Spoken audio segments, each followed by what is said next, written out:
안녕하십니까. 세무사무소 초보자도 따라만 하면 결산을 할 수 있다는 강의 주제를 가지고 오늘 교육을 시작을 하겠습니다. 남민숙입니다. 교육의 목적은 처음 업무 배우는 과정에서 마지막까지 결산 과정의 흐름을 전체적으로 찾는 그 내용입니다. 저희가 맨 처음 업무를 시작을 할 때는 단순 업무로 업무가 진행이 됩니다. 그럼 내가 지금 다음 하는 일이 뭘까? 이렇게 고민을 하게 되잖아요. 사실 제가 고민을 하는 게 아니라 저희 사수님이 그 내용을 확인을 해서 업무를 진행하게 됩니다. 근데 저는 따라만 하는 결산의 흐름에 대한 내용으로 전체적인 내용을 갖췄기 때문에 업무를 시작하는데 도움이 됐으면 합니다.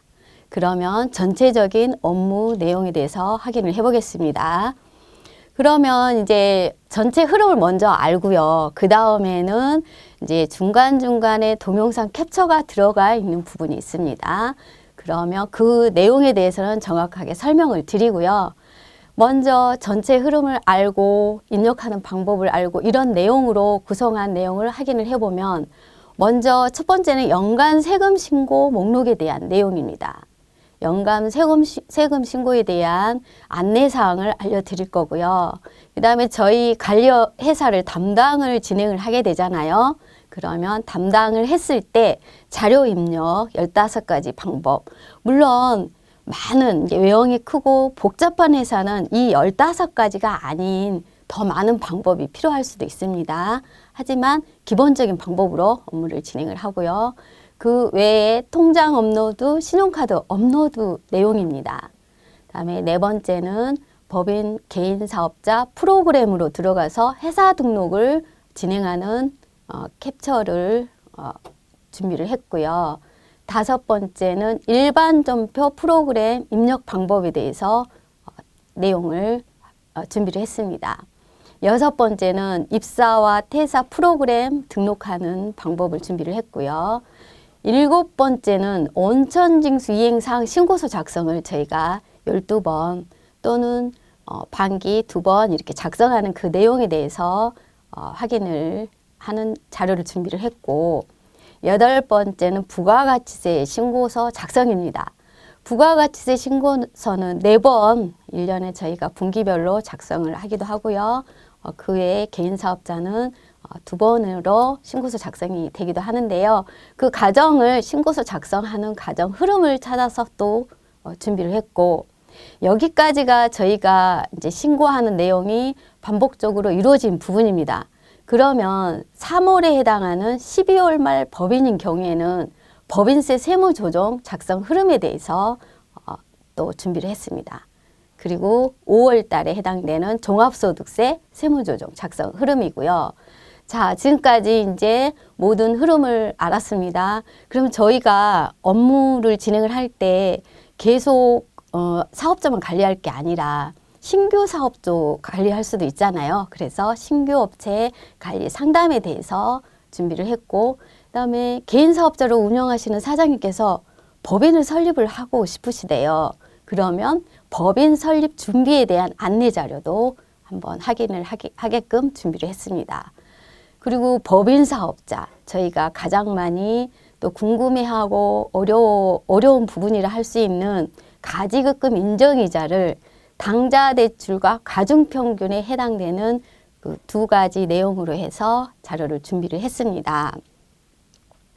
그러면 첫 번째 1강에 대한 내용은 저는 연간 세금 신고 목록의 전체 흐름을 아는 과정이 중요하다고 생각을 합니다. 왜냐하면 전체 흐름을 알고 난 뒤에 업무를 진행을 하게 되면 일이 더 즐겁고요. 더 다음 일에 하는 일에 대한 기대감도 있기 때문입니다. 그래서 그 1강의 주요 내용으로 해서 진행을 했고요. 세무회계 시작 연간 세금 신고 목록의 1강입니다. 그러면 1강은 이제 매월 10일, 첫 번째 매월 10일 온천징수에 관한 내용인데요. 온천징수는 이제 근로소득, 사업소득, 그 온천에 대한 지급한 내용을 사장님께서 준비를 하셔야 되는데 관리 대장을 만들도록 안내를 해야 됩니다. 이때 1일부터 말일까지의 통장의 지급 내역을 찾아서 관리대장을 정확하게 만드는 게 중요합니다. 이때 개인과 법인이 해당이 되고요.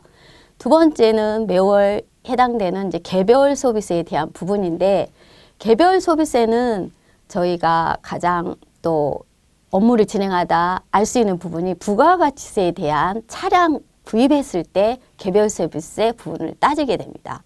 그러면 해당 품목이 있는 회사는 당연히 신고 기한에 접수를 진행을 하는데, 차량을 구매를 했습니다. 사장님께서 나 차를 샀는데 이 장부상에 매입세 공제 받아야 돼요, 말아야 돼요, 이런 말을 문의를 하는데, 여기서 개별 소비세를 부담하는 차는 비싼 차이기 때문에 매입세 공제 안 되는 부분이라고 안내를 진행을 하면 됩니다.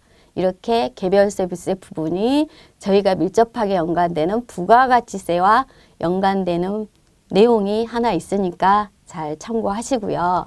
세 번째는 부가가치세 신고입니다. 부가가치세 신고 때 되면 분기 말일에 되면 저희가 사장님께 전화를 합니다. 사장님, 전분기에 저희가 이번 분기와 전분기하고 다른 점 뭐가 있을까요? 이렇게 여쭤보고, 만약에 직전 분기에 해당되는 내용이 그대로 이상이 없습니다 하면 자료를 챙기는데, 이제 계속적으로 수출입, 그 다음에 시설 투자, 그 다음에 조경 이렇게 해당되는 회사는 그 자료를 다 챙겨줄 수가 있어요.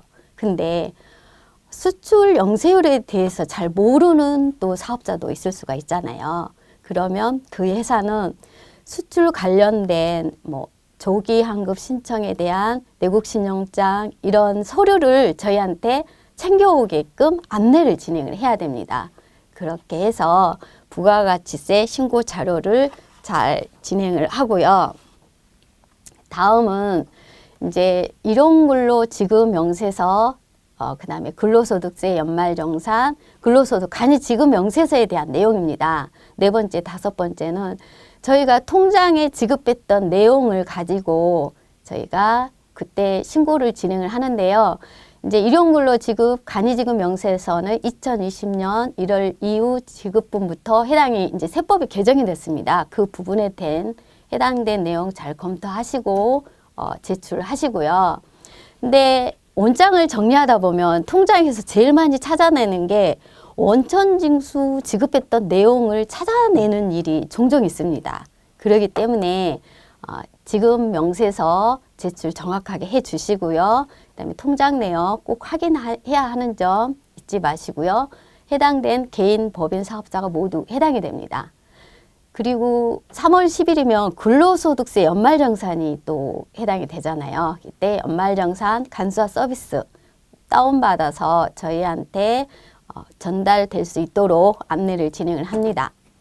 여섯 번째는 저희가 법인세 신고 납부인데요. 법인세는 이 12월 말 법인에 해당되는 내용입니다. 근데 법인이 이제 정관의 영업연도가 기록이 돼 있기 때문에 법인 설립을 했다 하면은 정관 영업연도 꼭 확인하는 점 잊지 마시기 바랍니다. 법인이고요. 그다음에 일곱 번째는 종합소득세입니다. 5월 31일이고 개인 해당이 되는데 종합소득이 있는 모든 소득에 대해서 저희가 신고 납부 진행하는 부분입니다. 이렇게 해서 점자 순차적으로 1년의 단위 과정을 지켜 이렇게 쭉쭉 해결을 해서 또 신고 과정을 저희가 이행을 하는데요. 6월 31일이면 성실신고 종합소득세 사업자에 해당되는 기준 수익금액 확인하시고요. 그 다음에 6월 30일까지 제출 진행하시면 되고요. 아홉 번째는 이제 법인세 중간해납입니다. 매년 8월 31일 날 이때도 12월 말 법인인 경우에 해당이 되고요. 그래서 법인 사업자 해당되는 사업자는 내용을 챙겨서 신고 납부할 수 있도록 하고요. 열 번째 11월 말일 종합소득세 중간해납입니다. 중간해납은 이제 또 고지가 많이 나오기도 하지만 요령이 하락됐거나 이럴 경우에는 또 신고도 진행하니까 챙기시면 되고요. 11번째는 매년 2월 10일이면 면세사업자 현황신고입니다. 이때 병원, 그 다음에 학원, 명수산물 면제, 부가가치세가 해당되지 않는 사업자는 저희가 면세 사업자 신고, 현황 신고를 제출을 하고, 그다음에 12번째, 13번째는 이제 또 해당되는 내용, 증권거래소 주식 양도소득세, 그다음에 해당되는 내용을 찾아서 매매 계약서랑 모두 챙겨가지고 신고를 진행을 하는데, 이처럼 지금 연간 세금 신고 목록을 확인을 해보면 1월부터 12월 달 내용을 저희가 주기적으로 계속적으로 계속 진행하는 내용들입니다. 그래서 이 업무를 위해서 저희가 열심히 1년을 달리고 있는데요. 그 다음에 이제 연간 흐름을 알았습니다. 나는 이 흐름에 대해서, 안 내용에 대해서 이제는 내가 업무를 배울 때 어떤 업무부터 시작을 하지 궁금한 점 있잖아요. 그러면 맨 처음에 업무를 진행할 때 업무의 진행 과정을 한번 제가 정리를 해봤습니다. 업무를 시작을 할 때 회계 프로그램 입력하는 과정을 저희가 익히게 됩니다. 그러면 물론 기능적인 부분이기도 하지만 프로그램을 능수능란하게 다뤄야 되는 부분이니까 이제 일반 전표 입력을 하고 원천징수 자료, 각종 신고서를 작성하는 이런 방법을 배우는 회계 프로그램의 입력 방법입니다. 그 다음에 이제 저희 국세청 홈택스의 사용 방법을 숙지하는 두 번째 방법인데요. 저희가 국세청 홈택스의 자료를 다운을 받고 그 다음에 저희 프로그램으로 입력하는 그 과정에 대한 내용을 진행을 하시게 될 겁니다. 민원 서류, 증명원 등 국세청 홈택스 자료에 많은 내용들이 숨어져 있으니까 그 방법을 빨리 숙지를 해서 업무를 익히는 과정이고요. 그 외에 저희가 하는 내용 중에 기타 증빙 철회에 관한 이런 내용도 진행을 하고요. 그러면 이제 회계 프로그램 입력하는 과정을 지금 숙지를 했습니다. 그다음에 홈택스 방법을 또 숙지를 했고 기타 부수적으로 또 처리할 일을 저희가 다 확인을 했잖아요. 그러면 이제 관리 회사를 저희는 진행을 해야 합니다. 그러면 관리 회사에 따라서 어떤 업무를 하지 한번 정리를 해봤습니다. 저희는 관리 회사의 각각의 회사를 가지고 일반 전표 정리에서부터 신용카드 다운, 그다음에 각종 신고서 입력을 하고 전송을 하고 이런 과정에 일반 전표 입력이 해당이 되는 내용을 하시게 되겠습니다. 다음은 부가가치세 관련된 자료를 매입 매출 전표에 입력하는 과정을 진행하시게 되겠고요. 그다음에 이 과정만 하는 게 아니라 이제 결산에 필요한 재무제표 내용도 저희가 마감을 하고 확정을 해야 되잖아요. 이 내용에 대한 부분도 저희가 진행을 하시게 되겠습니다. 그러면 부가가치세 신고, 재무제표 신고에 대한 자료도 검토하고 이제 저희가 진행하는 내용이고요. 그러면 자료 입력에 하는 방법에서 제가 15가지 내용에 대해서 한번 정리를 했다고 했잖아요. 사실은 이 15가지 외에 더 많은 일을 할 수가 있습니다. 하지만 가장 기본적인 업무를 시작을 해서 15가지를 안 할 수도 있고요. 필요한 부분에 해당되는 사항을 정리를 해서 결산을 하는 과정입니다. 그러면 첫 번째로 확인을 해보면 영수증 정리로 가사경비. 제일 먼저 영수증을 정리하시게 될 겁니다. 신용카드 다운을 하게 되고 일반 전표에 또 신용카드를 업로드를 하게 되고 이렇게 영수증을 정리하는 부분인데요. 이때 영수증 정리할 때 가사 관련 비용, 이제 사적 사용 비용은 반영이 안 됩니다. 그래서 회사 사업 관련 증빙 영수증만 저희가 반영을 하시면 되겠는데요. 법인 사업자와 법인과 개인이 다른 점이 있습니다. 법인은 국세청 홈택스에 신용카드가 자동으로 등록이 됩니다. 그렇기 때문에 저희가 이제 카드 등록은 하지 않지만 법인 카드 번호를 확인을 하시면 되겠고요. 그 다음에 법인 카드를 또 사적 용도로 뭐 임플란트 비용이라든가 뭐 병원 뭐 이렇게 개인적인 사적 비용은 또 사용하게 되면 이제 사용자에게 소득 처분 대상이 될 수가 있으니까 이 부분 유념해서 거래처에 알려주시고요. 그다음에 개인입니다.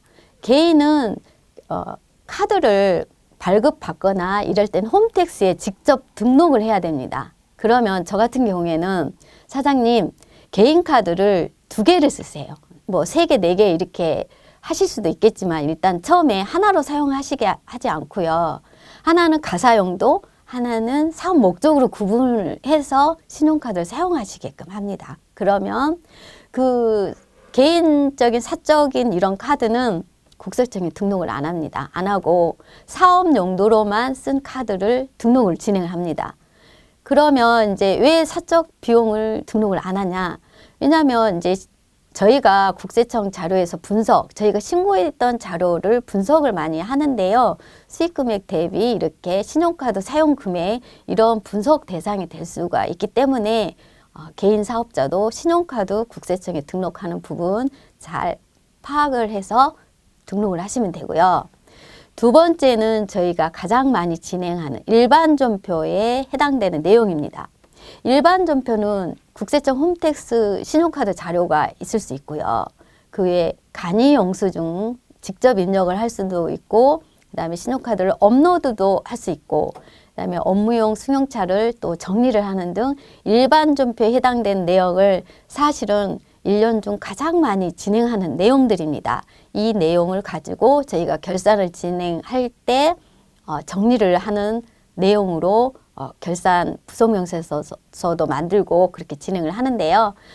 이 내용이 해당되겠고요. 3번째는 먼저 부가세 신고가 4번이 확정이 되면은 이제 사업 개시일에 따라서 부가세 신고가 확정이 되잖아요. 그러면 매출의 금액 확정입니다.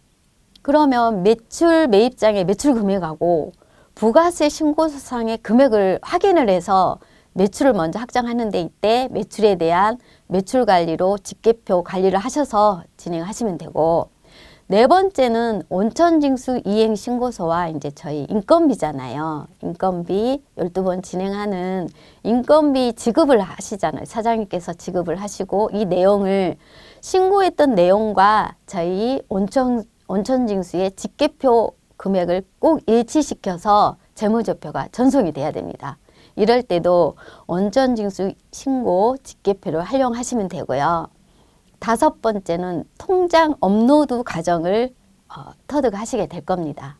통장에 업로드를 진행을 하면서 그 다음에 보통예금, 금융자료 통장, 결산 말일자로 모두 마감을 진행하시는데요. 이렇게 업로드하고 요즘은 이제 업로드도 진행하고 자동으로도 프로그램에 반영되는 내용이 있으니까 확인하시면 되고요.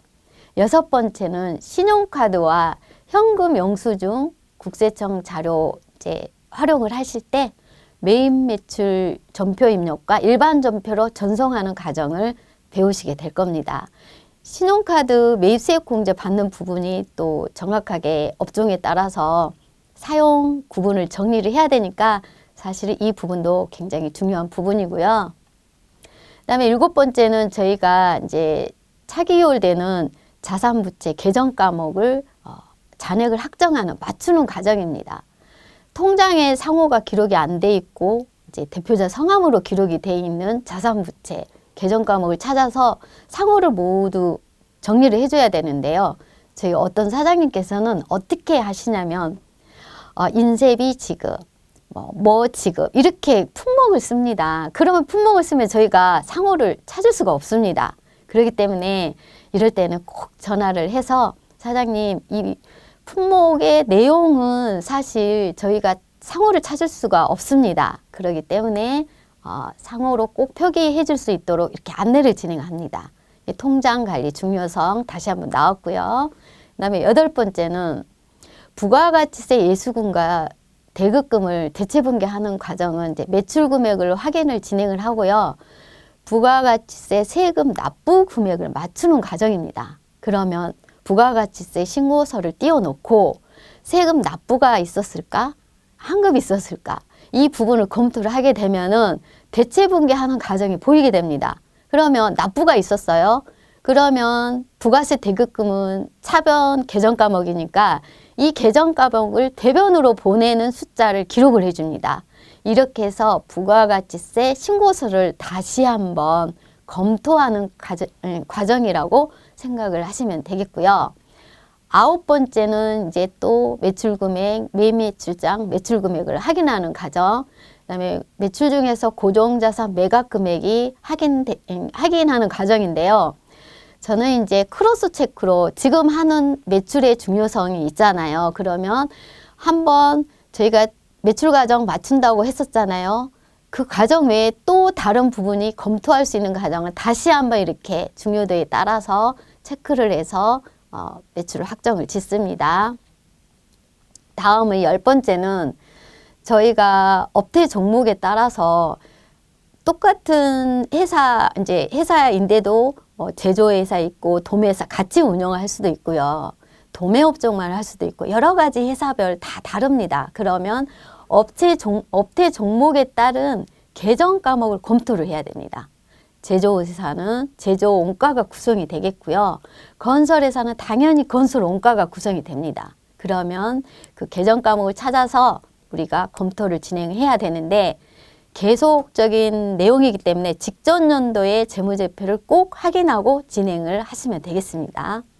그다음에 11번째는 저희가 이제 업무를 진행을 할 때요. 지금 처음 입력하는 과정에서 세무 조정에 해당되는 계정 과목을 생각을 안 할 수가 없어요. 왜냐하면 세무 조정을 염두에 두고 그 계정 과목은 꼭 반영을 하고 찾고 이렇게 해야 되는 부분이 있는데 그 해당되는 계정 과목을 찾아서 온장에 정확하게 입력을 해주고 세무 조정사항에 반영될 수 있도록 나타내주는 부분이 중요합니다. 그러면 이자 비용 가지금 인정이자 계산이 되는 회사다. 그러면 이자율 온장에 기록을 해주면 좋잖아요.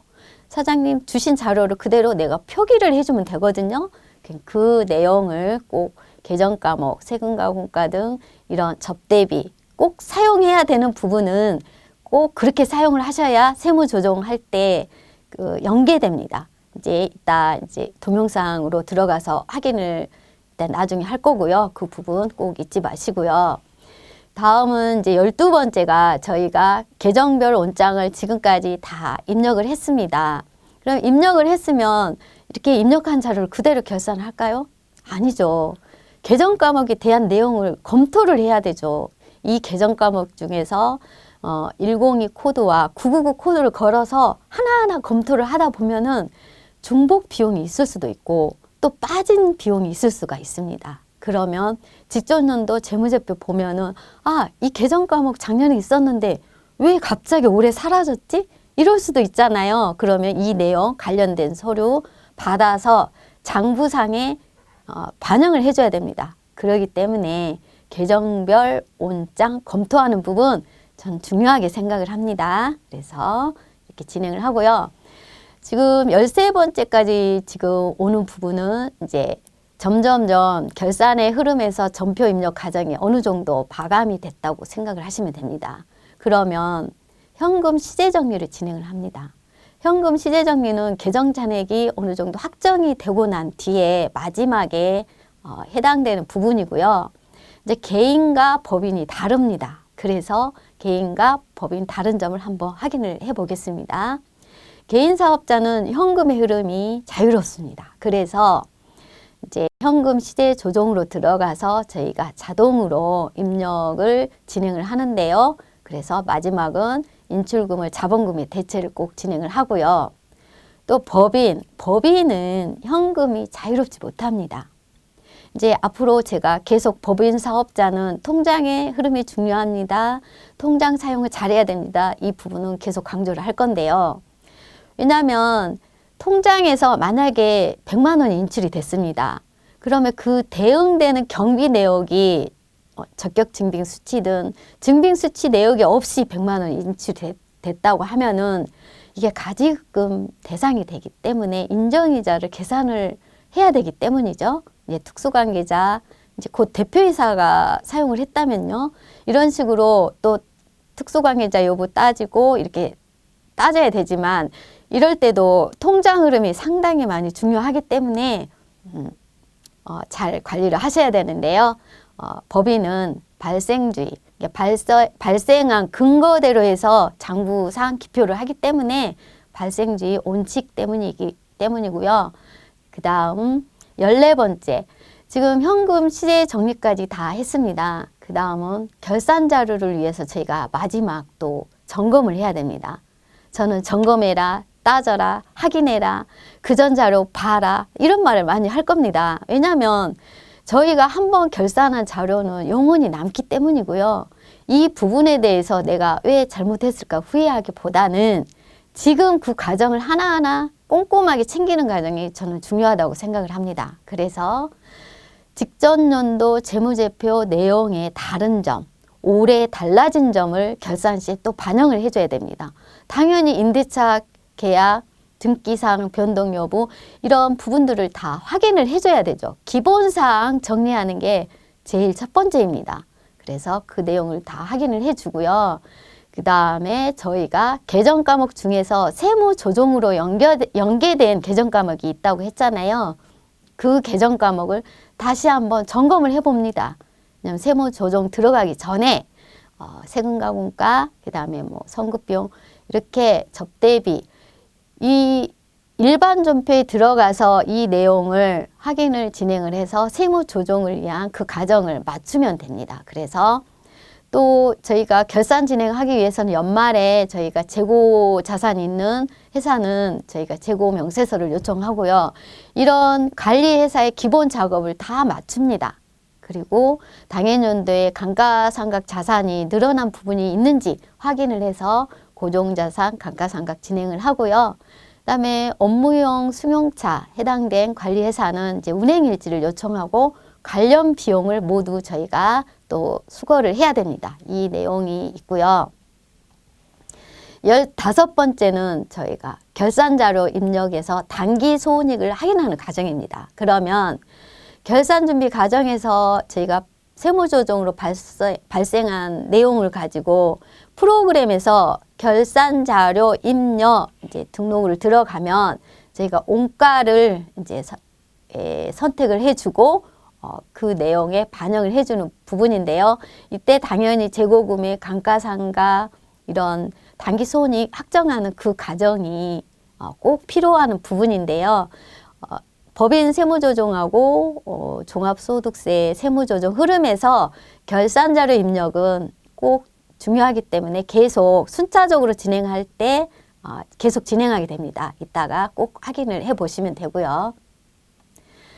저희가 이제 회계 프로그램 마감 순서를 제가 먼저 이 첫 번째 강의에 왜 넣어놨냐 하면은 왜냐하면 기계적인 프로그램에 들어가는 순서입니다. 그래서 이 부분을 먼저 이렇게 해서 결산의 흐름에 내용을 찾아가세요 해서 좀 이 내용을 먼저 넣는데요. 저희가 이제 결산자료 입력을 한다고 그랬잖아요. 프로그램에서. 제조 공사 원가 있는 회사는 원가 금액을 확인하고 난 뒤에 과목별 제출료 표준용으로 읽어줍니다. 그러면 이게 과목별 제출용 표준용 이게 뭐냐면요. 과목별은 관리 회사에 따라 특이한 개정 과목을 내가 관리하기 위해서 개정 과목 임의대로 이제 반영을 할 수도 있고요. 기존의 프로그램에 사용하는 개정 과목을 그대로 사용을 할 수도 있습니다. 그래서 과목별로 쭉 나열된 부분이고요. 제출형은 뭐냐면요.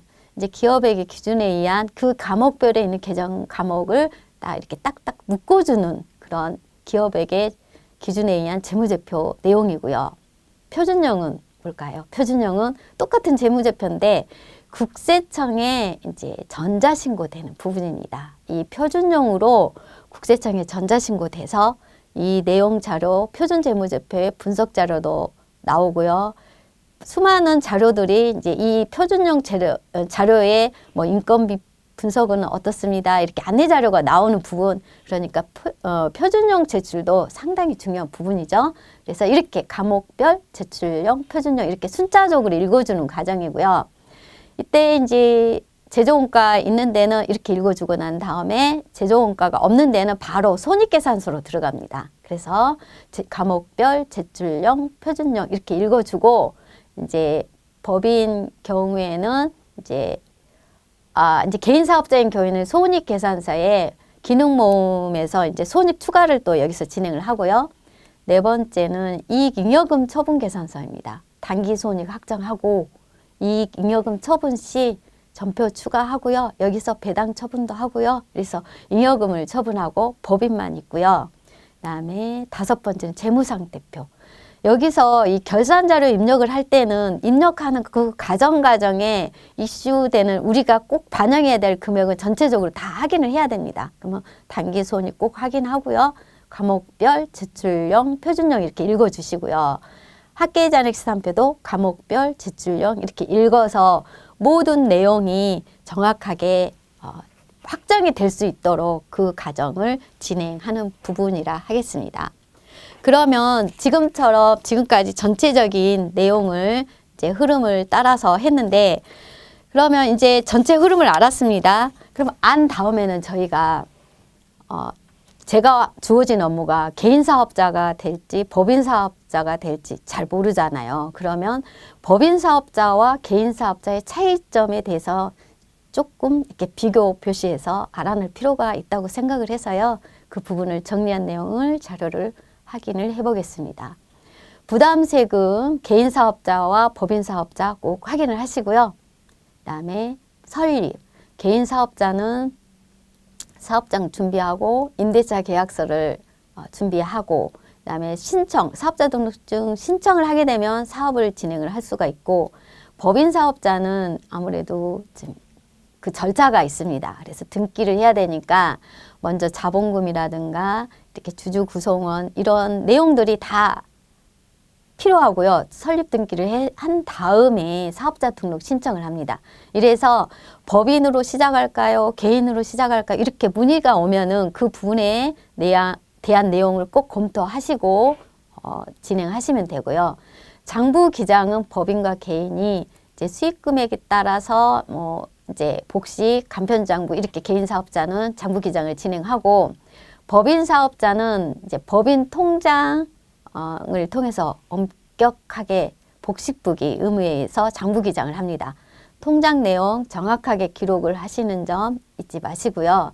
그다음에 개인 사업자, 법인 사업자 통장 거래 중요성에 대해서 다시 한번 이렇게 정리를 해봤는데요. 개인 사업자는 법인에 비해서 좀 자유로운 편입니다. 그 다음에 법인 사업자는 모든 거래 내역이 통장에 모두 기표가 돼 있어야 합니다. 그래서 통장 사용 내용 중요성 여기서 또 한번 제가 언급을 한번 해봤고요. 다음은 이제 개인 사업자, 법인 사업자의 세금 체납 관계 이제 확인을 하시고, 개인 사업자는 무한 책임, 이게 그 세금 체납에 대한 세금을 모두 본인이 책임을 져야 된다는 점, 그다음에 법인 사업자는 유한 책임, 주주 출자한 한도 내에서 이제 책임을 지기 때문에 이 세금 취납 관계가 이렇게 정리를 됐고요. 다음은 이제 애부감사 제도가 개인과 법인이 다른데요. 개인은 적용되지 않고요. 법인은 기존 금액들 확인해서 진행을 하시면 되겠습니다. 그다음에 대외의 신용도가 개인 사업자, 법인 사업자가 이제 있는데, 당연히 법인 사업자는 좀 높은 편에 해당이 되고요. 그다음에 또 사업주 본인 급여에 대해서 저희가 꼭 여쭤봅니다. 개인 사장님께서 내 급여 개인 사업자이신데요. 급여 비용 처리할 수 있나요? 이렇게 물어보는데요. 개인 사업자는 비용 처리가 불가하고요. 법인 사업자는 급여 처리를 해서 자금을 급여 처리로 비용을 인출을 해야 합니다. 그래서 그렇게 해당이 되고, 이때 이제 관련 세법 정확하게 검토하시고 진행하시면 되고요. 그다음에 이중과세 여부 해당, 그다음에 세 부담 비교는 제가 이제 뒤쪽에 가서 세율표를 다시 한번 확인하겠고요. 이제 폐업입니다. 폐업은 개인과 법인이 이제 또 다릅니다. 개인 사업자는 폐업 신청서 제출하면 되고 소득세랑 부가가치세 제출하면 되는데요. 법인은 이제 또 청산 문제, 이런 세법적인 문제 잘 체크하셔서 진행을 하시면 되겠습니다. 그다음에 세율에 대해서 정확하게 저희가 또 알게 좀 알아야 되는데요. 법인 사업자, 개인 사업자는 법인은 2억 이하인 경우에 10%에 해당되는 세율이 적용이 되고요. 개인은 7단계거든요. 1,200만 원 과세표준일 경우에 6% 해당되기도 하니까 여러분들께서 통장의 사용, 왜냐하면 개인 사업자는 또 사업용 계좌라는 제도가 있습니다. 그래서 통장 거래 내용도 개인 사업자도 확인을 할 수가 있습니다. 그래서 이 내용도 잘 안내를 진행을 해서 세금계산서 발행이 잘 진행되고 통장에서 나타날 수 있도록 그렇게 안내를 진행을 해야 됩니다. 그래서 지금까지 이제 전체적인 업무 흐름과 제가 이제 앞으로 맡게 될 회사의 그 차이에 대해서 한번 확인을 해봤습니다. 지금까지 남미숙이었습니다. 수고하셨습니다. 감사합니다.